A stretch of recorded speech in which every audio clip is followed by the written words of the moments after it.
In our last class, we started talking about the elements of symmetry. In the beginnings of our discussion, we talked mostly about symmetry elements and symmetry operations, and we built up and talked about the different symmetry operations that are possible for objects. Now we're going to jump into a discussion about point groups. So point groups are basically the complete set of symmetry operations that describe a given molecule in an object. And so the molecules all fall into one of a variety of different point groups. And we want to be able to understand how to assign groups to different molecules based on their symmetry operations and the symmetry operations that they possess. So let's get started by looking at staggered ethane. Here is an example of a staggered ethane in a variety of different conformations and presentations and visualizations. As we begin, we want to be able to identify first what is the highest order rotational axis that is often the easiest place to start in understanding the difference in symmetrical operations of a molecule. And so we can point the molecule in any direction to help us identify that. And specifically, I think that this visualization is probably the easiest, where you're looking down the carbon-carbon bond, or you could even potentially look down the edge if you want, but I think it's easier to see in this conformation. So we can look down that carbon-carbon bond, noticing where all the hydrogens are, and realize that there is a possibility to draw in a C3 rotation axis. And we call it C3 because in a circle that's 360 degrees, if you divide that by 3, you get 120 degrees. And it turns out that we can actually rotate this molecule counterclockwise by 120 degrees. And when we do so, we rotate this molecule by 120 degrees, and we notice that when we drop it back down, it looks the exact same. So again, all I'm doing is rotating that molecule by 120 degrees, and it looks the exact same. We have equivalent molecules, and we can't really tell that anything has been changed at all. All we've done is gone through and perform the rotation, and the molecule looks the exact same. So I would say that there is a C3 axis there. This means that we have identified the principal rotation axis for this molecule. I don't see any other opportunities to rotate this molecule equivalently several times through a circle that would make this molecule look the exact same. I only see this C3 axis that if you did the rotation, the molecule would look the exact same. And so obviously we have the identity operation is primary. The identity is where everything is left alone. But then we also see that we have that C3 rotation axis.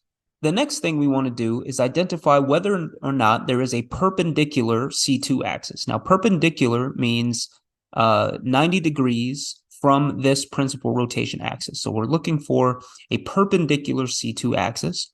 And it turns out that there are several. Namely, there's going to be one that bisects the middle of the molecule. Now notice that as I perform the C2 rotation, which is 180 degrees, we get a molecule that looks identical. So if we were to perform this rotation, we should see that in every orientation, it produces the exact same molecule, and the molecule looks identical, no matter how we perform this C2 operation. And I'm just showing several different angles so you can see that, in fact, there is a C2 rotation around there.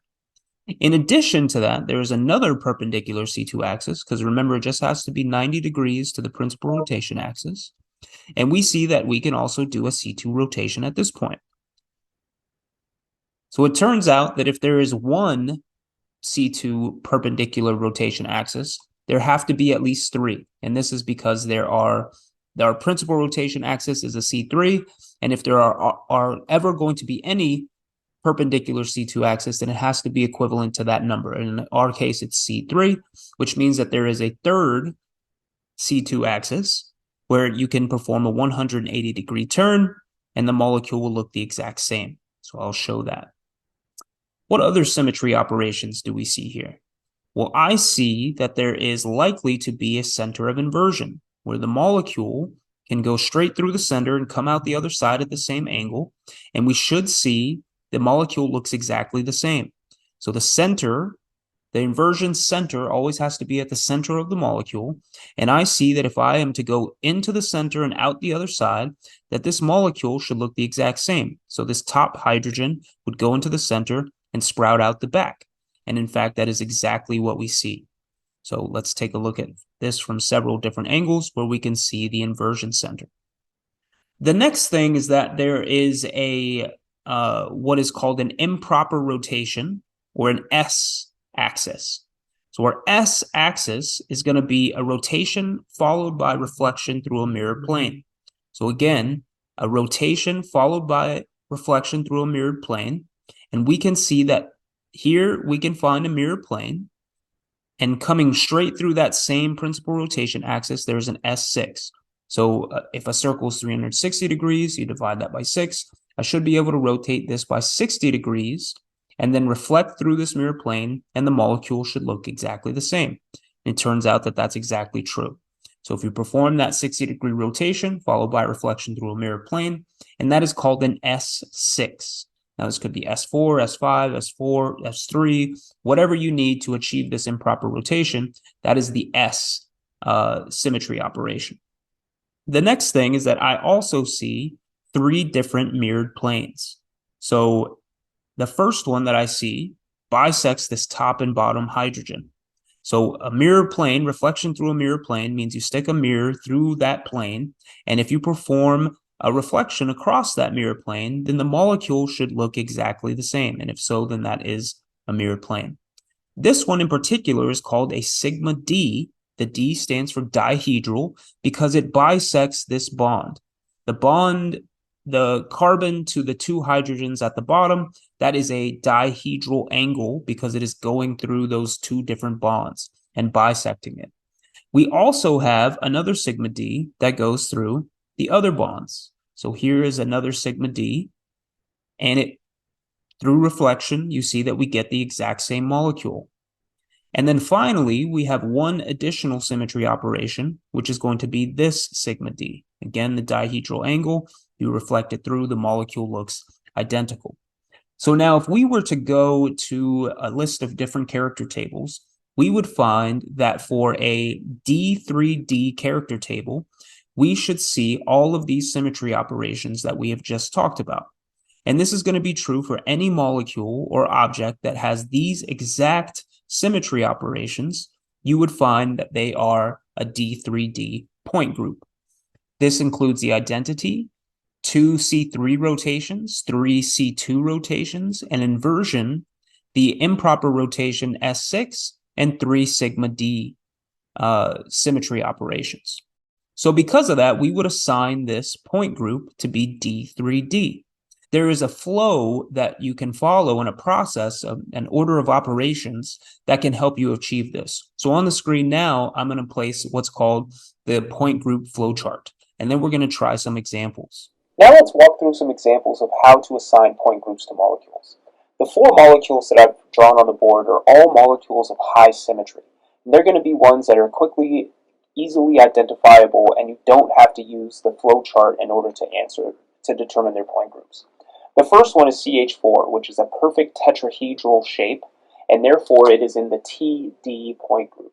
Another example of this would be CCl4, CF4, things that are in the perfect tetrahedron where every part of the molecule is symmetrical in that tetrahedron shape. Those are assigned TD. On the other side, you see a perfect octahedron, where sulfur is in the middle and you have 90-degree bond angles and it's in the octahedral molecular geometry, and because they're all symmetrical and all the same atoms are along the periphery, this is what is called an OH point group. Here we see 2 different linear molecules, and anytime you have a linear molecule, it's either going to be D infinity H or C infinity V. So the infinity implies that you have an infinite rotation axis lying along the bonds, where it doesn't matter how you rotate that. You could rotate it 1 degree, you could rotate it 120 degrees, 190 degrees, it doesn't matter. The molecule is going to look the exact same. So that gives rise to the infinity and the D infinity H and the C infinity V. The difference, though, is that there is a perfect mirror plane that is perpendicular to it for the D infinity H. The D infinity H has that perfect perpendicular plane to the principal axis with which to assign the D group and the H group. The H group is because it is a flat molecule, and the perpendicular C2 axis that is perfectly symmetrical gives rise to this d-infinity h. So anytime you see a linear molecule that is symmetric on both sides, it's always going to be d-infinity h. What we see here, though, is one that's not perfectly symmetrical, and therefore there is not a C2 rotation axis perpendicular to the principal rotation axis. Therefore, we're going to assign this as C infinity V.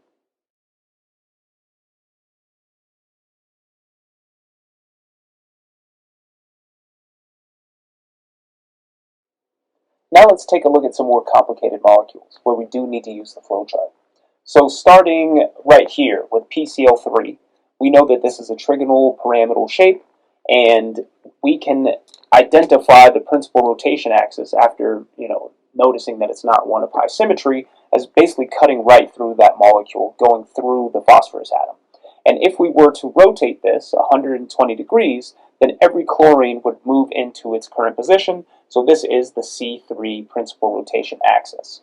I also see that because one of the chlorines is going into the board and one is coming out of the board, that if I were to place a mirror plane that bisected those two bonds and went through the chlorine phosphorus and then in between these, that if I were to reflect across that mirror plane, that I would have a mirror plane there.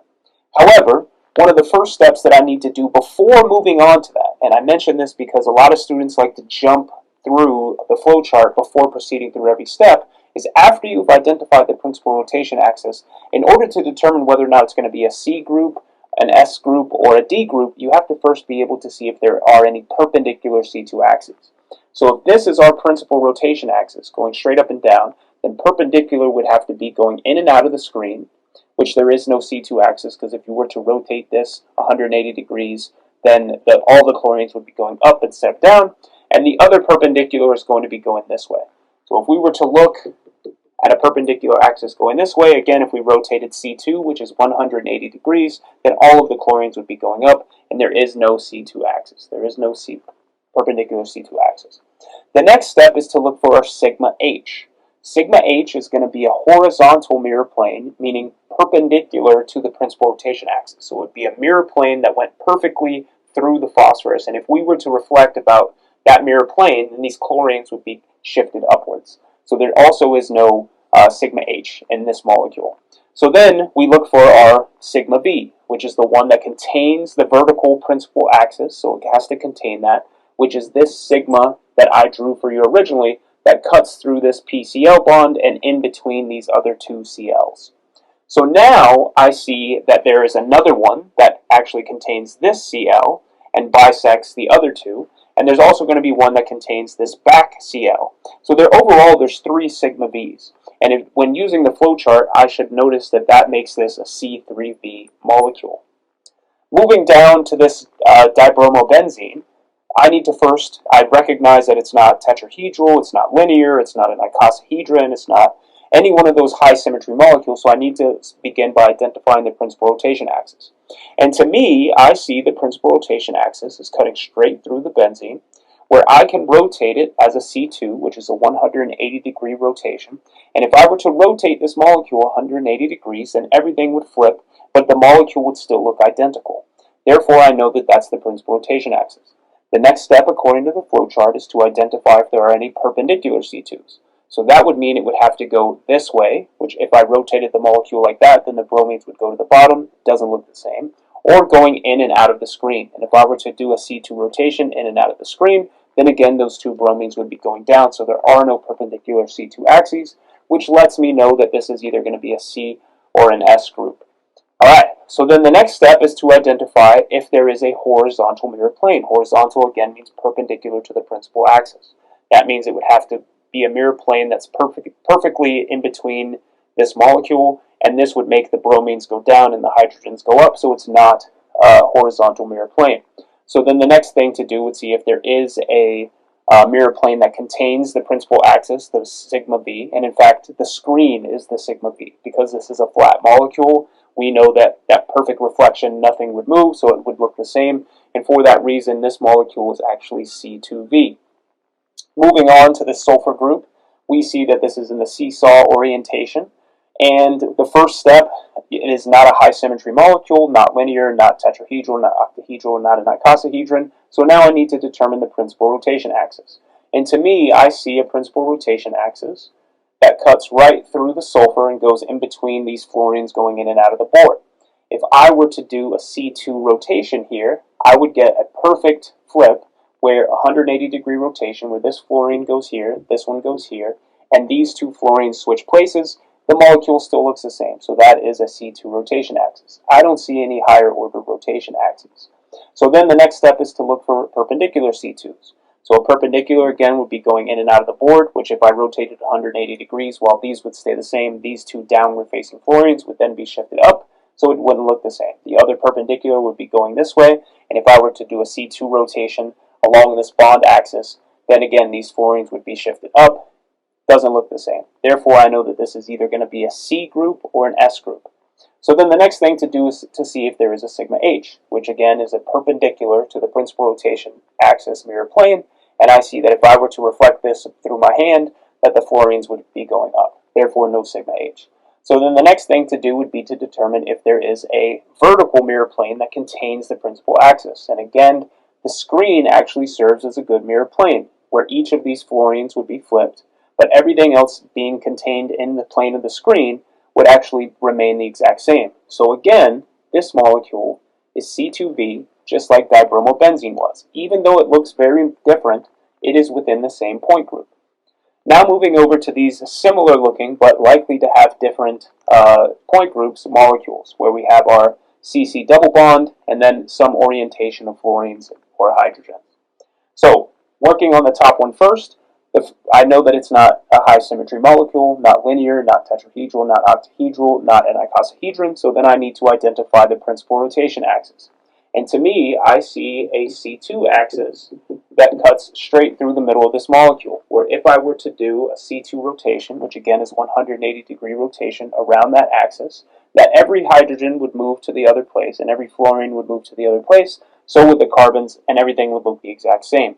So I know that there's at least a C2, and I can't see any other rotation axes that are higher order to that. So then I need to look for a perpendicular C2 to determine if this is going to be a C or S group or a D group. I know that the perpendicular would have to be 90 degrees from that, and if I were to rotate it that way, I would get a flip where the flip-flop occurs between the hydrogens and the fluorines. And then similarly, perpendicular would be going in and out of the screen, and in this case, that would also make the hydrogens go down and the fluorines go up. The molecule would not look the same, so there are no perpendicular C2 axes. So I know that, again, this is either going to be a C group or a S group. Now, the next step is to identify if there is a horizontal mirror plane. Horizontal mirror plane, again, would be like this, because it has to be perpendicular to the principal rotation axis. I see that that would flip-flop the hydrogen and fluorines, therefore there is no perpendicular mirror plane. And then I need to see if there's a mirror plane that I could reflect through that contains this vertical axis. In fact, there are two of them. One of them goes just like this. If I were to stick a mirror in the middle of this molecule, everything would flip and everything would look the same. And then similarly, the screen also acts as a mirror plane where because it's a flat molecule and contained within the system, that also would look identical. And again, we see another example where this is a C2B molecule. Again, even though it looks very different to the two previous examples that you've seen before. Now finally, moving down to this bottom left group, we're going to see our first instance of a D group. So here I see that, again, there is a C2 rotation axis right here. I don't see any other higher order rotation axes. It can't be a C4 because that would be a 90-degree turn and we would get our carbons to be going up and down. So it's not a C4. So then all I need to do is move on to the next step, which is to determine if there are any perpendicular C2 groups. And I see very clearly here that there is, in our first example, of a perpendicular C2 group. Now, there should be however many number of perpendicular C2 groups that correspond to the number for the principal rotation axis. So if this was C3, if there were to be any perpendicular C2 axes, there would be 3 of them. So therefore, I know that I should be able to find 2 perpendicular C axes. And again, in this instance, it actually goes straight through the molecule. Envision a pinpoint that is cutting directly through the middle of that molecule. If you were to rotate 180 degrees, the molecule would look the exact same. So I have identified the number of perpendicular C2 axes. And this identification of the number of perpendicular C2 axes actually determines whether or not it is a D group. So in fact, this one is for sure going to be a D something. The next step is to determine if there is a horizontal mirror plane. And of course, because this is a flat molecule, there is a horizontal mirror plane, the plane of the screen. So therefore, I know that this is a D2H molecule.